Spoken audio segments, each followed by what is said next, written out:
used to think the most dangerous relationships would announce themselves. I thought danger had a voice, a volume, a certain kind of cinematic cruelty. I thought I would recognize it because it would feel outrageous on day one. What I did not understand was how much damage can be done by a person who prefers to sound wounded instead of violent. A person who almost never says, "I want control." A person who says, "You hurt me. You disappointed me. You made me feel small." A person who can turn your confusion into evidence and your apology into tribute. My name is Nora. I was 32 when I realized that some people do not need to win an argument. They only need to make sure you never stop defending yourself. I had been with Elias for 4 years, engaged for 1, living together for almost 3. If you saw us from the outside, you probably would not have chosen us as the couple with a private disaster. We were not loud, we were not chaotic. We did not break up every 6 weeks and then reunite online with long captions about growth. We looked adult, organized, functional. The kind of pair people describe as solid, because nothing in public appears to wobble. He worked in commercial real estate. I worked in project coordination for a hospital network. We paid bills on time. We hosted dinner twice a month. We sent wedding venue links back and forth like people building towards something real. That is part of why it took me so long. When a relationship is unstable in obvious ways, your body gets permission to panic. When a relationship is stable on paper, your body starts filing its complaints somewhere quieter.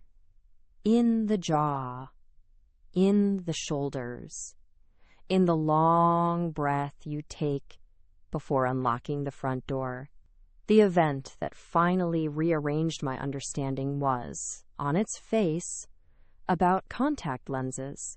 Even now, I have to fight the urge to explain the logistics before I explain the pattern, as if a cleaner timeline might somehow make the feeling more legitimate. But that urge is one of the leftovers from being with him. He trained me to present my pain like a legal exhibit. So here is the simple version. My vision had gotten worse. I had been pushing off a specialist appointment because I kept convincing myself I could wait 1 more month, 1 more quarter, 1 more budget cycle. I could still function, I could still work, I could still drive. I could still pretend squinting was an inconvenience instead of a problem. Then one afternoon, I left the office with a migraine so sharp it felt metallic. Street lights were blooming at the edges. Headlights were smearing. By the time I reached home, I was shaky from pretending I was fine. Elias found me sitting at the kitchen table with my eyes closed and my forehead pressed against the heel of my hand. For once, he was gentle immediately. No analysis. No impatience. He crouched beside my chair, asked what the optometrist had said, and when I told him the estimate for new lenses, exams, and updated frames, he did something that made me want to cry from relief. He said, "I'll cover it. Don't make this into a struggle. Just take care of it." Then he added, with that solemn softness he sometimes used when he wanted a moment to feel ceremonial, "My mother would have wanted me to do that. My grandmother, too. Let it be from all of us." His mother had died before I met him, his grandmother the year after. He knew how seriously I treated anything connected to grief, legacy, family blessing. So I did what any decent person would do. I thanked him. More than once. I touched his arm. I told him it meant a lot. I even sat with him later that night, looking at frame options online, laughing at a pair that made me look like a disapproving professor. If you had filmed us, it would have looked warm, partnered, normal. The appointment was 2 days later. I paid with the money he transferred me. I texted him a photo of the temporary frames. He replied with a heart and a joke about finally being able to see through his nonsense. There was no warning. That is the part 1 replayed for weeks. I kept looking for the hinge, the moment I should have known we were no longer in the same conversation. It came the next evening. We were cleaning up after dinner. Nothing dramatic. Lentils on the stove, water running, a dish towel over my shoulder. He was quiet in that deliberate way that never meant calm. It meant he had been feeding a private grievance until it felt polished enough to present. Finally, he said, "I have to tell you something, because it's been bothering me all day. I remember turning the faucet off. I remember the tiny thread of water still sliding from a spoon into the sink. He said, "The way you reacted to what I gave you really hurt me." I thought he meant the frames. Maybe he hated them. Maybe he thought I had picked something expensive. So I asked what he meant. He looked at me with that expression I had come to dread. Not rage, not sadness, but disappointment performed so carefully it made me feel prejudged. He said, "You thanked me, sure, but it felt procedural, like you were acknowledging a transaction. You didn't receive it with any depth, especially knowing what it represented." I actually laughed a little, out of surprise, which made everything worse. Not a mocking laugh, a startled one. The sound a person makes when reality seems to have skipped a page. I said, "Elias, I did thank you. Several times. We talked about it all evening." He shook his head. "That's exactly what I mean. You keep listing actions instead of understanding meaning. When someone says that to you once, it sounds philosophical. When someone says it to you often enough, it becomes a trapdoor." I told him I was sorry if I made him feel unappreciated. I said, "That wasn't my intention." I said I really had been touched. He said, "You always go to intention. You never sit with impact." That line, "you never sit with impact," was one of his favorites. It made him sound evolved, while placing me automatically in the role of the insensitive offender. I tried again. I said, "Okay, help me understand what you needed." He stared at me for a second, and I could feel the conversation moving somewhere I would not be allowed to follow. He said I shouldn't have to teach my fiancé how to receive love. There are moments in a relationship when the room does not get louder, but your body still understands you are being cornered. I felt that then. Not because of his volume, because of the architecture. Because every sentence I offered seemed to arrive in his hands, already stripped of innocence. If I explained, I was deflecting. If I apologized, I was proving guilt. If I asked questions, I was too intellectual. So I did what I had increasingly learned to do. I moved toward surrender. I opened my banking app, transferred the exact amount back to him, and said, "I don't want money between us like this. If it makes you feel used, please take it back. I'll figure it out." I thought I was de-escalating. I thought I was removing the object so we could get back to the actual relationship. Instead, he went completely still. Then he said, "So now you slap me twice." I remember repeating, "What?" Because the phrase was so bizarre it did not fit inside the kitchen. He said, "First you accept something sacred like it's nothing. Then you throw it back in my face. Do you have any idea what that feels like?" That was the moment. Not because I suddenly knew everything, but because something in me, small and exhausted, finally stopped believing that the right arrangement of words would solve this. I wish I could tell you, I walked out immediately. I didn't. Most women do not leave at the first clear sentence, not because the sentence isn't clear, because by then it is surrounded by years of qualifying evidence, good weekends, thoughtful gestures, shared plans, your own investment, your embarrassment, the practical nuisance of starting over. And, if we are honest, the narcotic hope that there is still a version of events where your pain is just a misunderstanding. So I stayed in the room. And because I stayed in the room, my mind started doing what it always did. It began building a defense brief against itself. Maybe I really had sounded flat. Maybe I had been distracted. Maybe grief made the gift heavier for him. Maybe returning the money was too abrupt. Maybe I should have hugged him longer. Maybe. That is how emotional punishment works. It does not merely accuse you.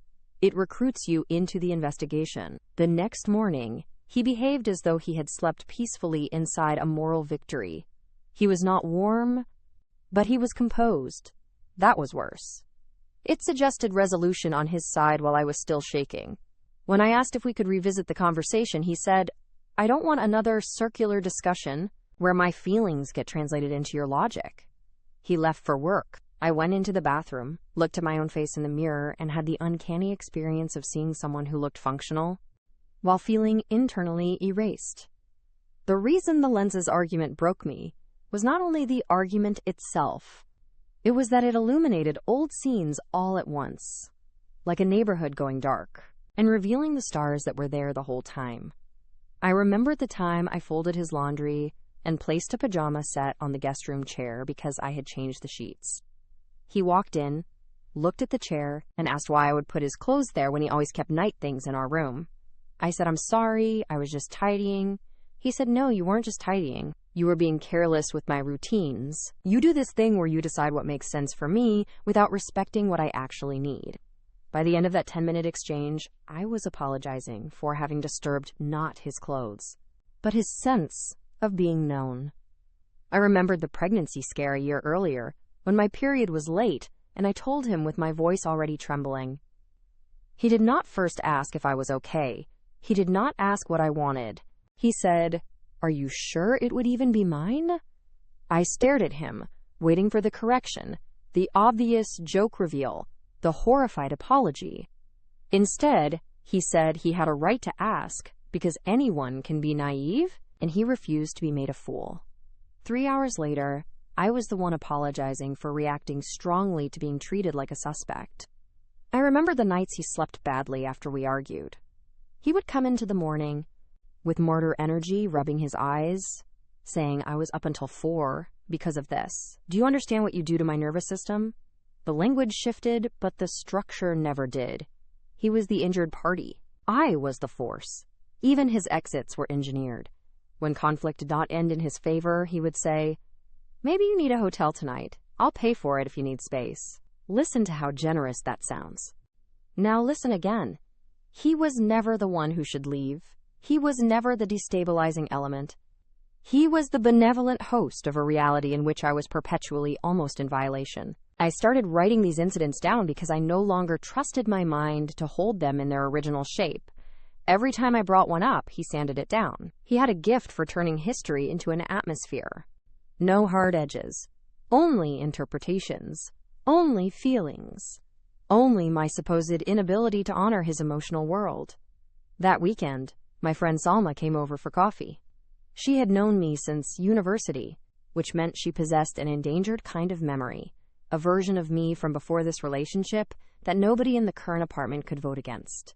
She took one look at my face and said, "What happened?" I started with the contact lenses, and before I finished the second sentence, I heard myself doing it again, padding the story, making room for his grief, explaining his stress, trying to sound fair. Salma held up a hand, not harshly, just enough to stop the habit. Then she said something that I still think about. She said, "Nora, this man keeps giving you assignments and then grading your feelings." I laughed, and then I cried so hard my chest hurt. Because that was exactly it, assignments. That was the architecture, not partnership, not conflict. Assignments, be grateful correctly, apologize correctly, disagree gently enough to prove you are not dangerous. Receive suspicion calmly enough to prove you have nothing to hide. Endure accusation kindly enough to prove you are mature. And every completed assignment only unlocked the next one. I told her about the comment thread I had read online after anonymously describing some of our arguments. Strangers who did not know me, did not know him, and yet were all saying versions of the same thing. This is not sensitivity, it is manipulation. This is not a communication problem, it is a no-win test. This gets worse, not better. What stunned me was not that they were cruel about him. Most were not. What stunned me was how unanimous they were about the shape of my fear. They all recognized it faster than I did. Maybe that is the power of distance. When you are not inside the daily weather, you can identify the climate. For the next week, I watched him differently. I stopped trying so hard to make each individual moment reasonable and instead asked a larger question. After conflict with this person, do I feel clearer or smaller? The answer embarrassed me in its consistency. Smaller. Always smaller. Even good moments were starting to reveal their price. If he brought home pastries, I waited to see whether there would later be a hearing about whether I seemed delighted enough. If he complimented my dress, I wondered whether disagreeing with him that evening would transform the compliment into evidence of my coldness. That is, when I understood that I had not simply become anxious. I had become trained. The final conversation happened on a Monday. No fireworks. No audience. Just daylight and the dining table. I had spent the weekend at my sister's place. which he described in texts as me creating unnecessary drama. When I came back, he acted relieved and offended at once. A combination I had once mistaken for depth. I told him I wanted to postpone the wedding, not because I needed space for one argument, but because I no longer trusted what happened to me inside our conflicts. He asked what that meant. I said it means I feel like every disagreement turns into a lesson about how badly I have handled you. It means I am always trying to find the correct emotional posture instead of being honest. It means I don't think you want resolution. I think you want confession. He stared at me so long I could hear the refrigerator hum. Then he said, "So now I'm abusive because I have feelings." There it was, the usual door. The one that led away from specifics and into a cartoon version of my complaint that he could dismiss without touching. But something had changed. Maybe it was the week of notes. Maybe it was Salma's sentence. Maybe it was all those strangers recognizing what I had normalized. For the first time, I did not follow him through the trap door. I said, "Number, you are not abusive because you have feelings. You are abusive because my role is always to absorb them, interpret them, repair them, and apologize for failing them, while mine are treated like defects in tone." He actually smiled.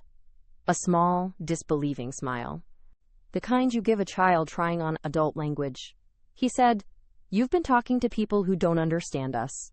And maybe this sounds simple, but that was the cleanest proof of all. Not what he denied. What he assumed. He assumed that if I had found words, they must have been imported. Because the version of me he preferred was the version who could feel distress but never define it. I told him I was moving out for now.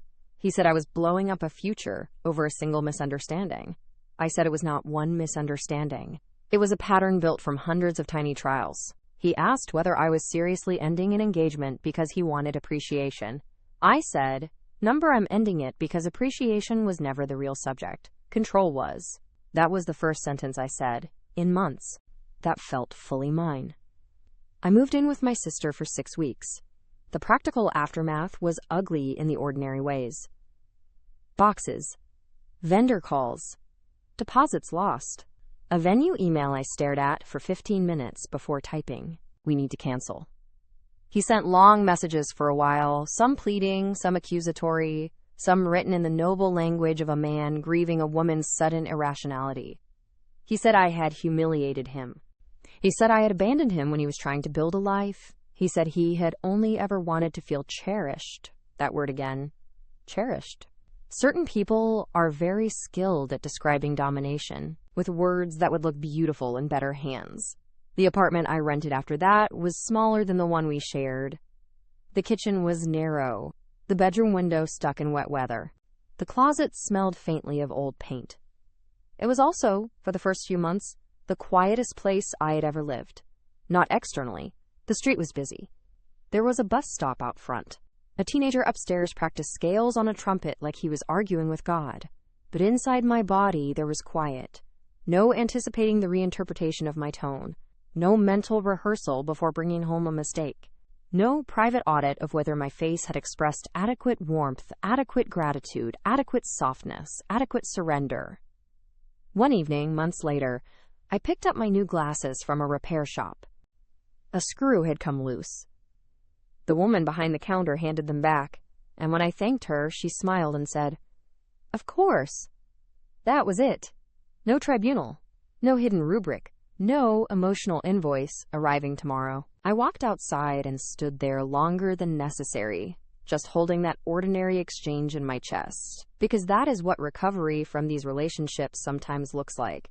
Not a triumphant speech. Not an epic revenge. Just the slow reintroduction of proportion.